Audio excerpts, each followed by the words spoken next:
The Lord be with you. A reading from the Holy Gospel according to Luke.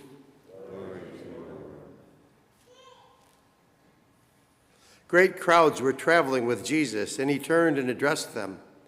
If anyone comes to me without hating his father and mother, wife and children, brothers and sisters, and even his own life, he cannot be my disciple.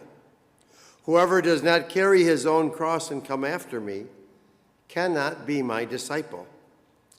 Which of you, wishing to construct a tower, does not first sit down and calculate the cost to see if there is enough for its completion?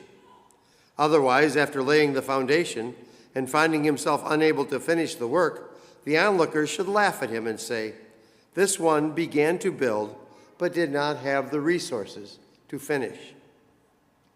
Or what king, marching into battle, would not first sit down and decide whether with 10,000 troops he can successfully oppose another king advancing upon him with 20,000 troops?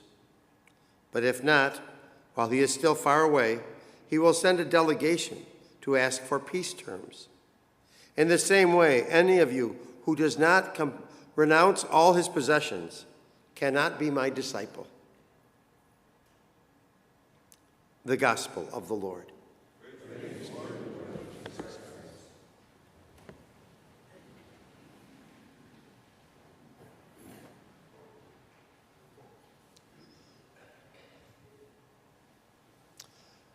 We like to keep our options open. We often hesitate to make a commitment because we might get a better offer. Maybe it'd be something with people we'd prefer to be with. So oftentimes, we wait till the very last minute to make a commitment.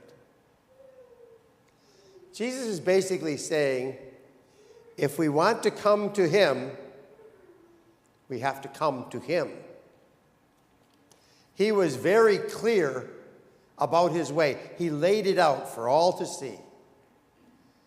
To follow his way is to be identified by him alone.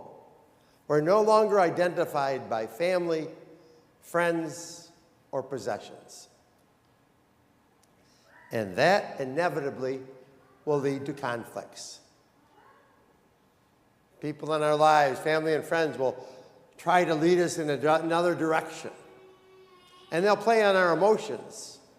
If you really love me, you're going to go with me in this way. They're going to tell us that's what it means to be family and to be friends. That you have to stand with them and always back them up. And Jesus is saying you must stand with him and always back him up. Follow his way. No options.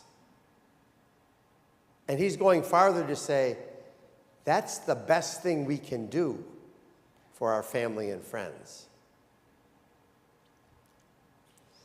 Our gospel began with Jesus saying, to come to him, we must hate the others in our lives.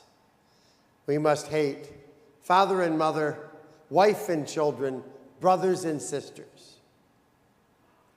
That he must be the only way for us. But this is the same Jesus whose command was to love others. So I don't think he wants us to hate anyone. He said to love even our enemies. What he's saying is we must love him just a little more than the others in our lives. But in the context of his command to love, we could say this another way. We could say that he wants us to love those in our lives enough to stand up to them. He wants us to love them enough to challenge them when necessary. They will say, well, if we love them, we will go along with them. And he's saying no. If we really love them, then we will show them the right way. If we really love them, then we will show them the way of Christ. The way of Jesus is to love, to be merciful and to forgive and to serve others. And we must stand up for that way even when it's the very last thing people want to do. They won't want to hear it, and their reaction might be very negative, but that's the way we're meant to live. And that's the way that leads to life. And if we truly love our family and friends, we will stand up for what's right. It's not hating those close to us.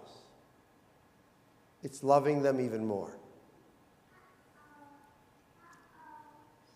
In our reading from the book of Wisdom, we heard no one can know the mind of God.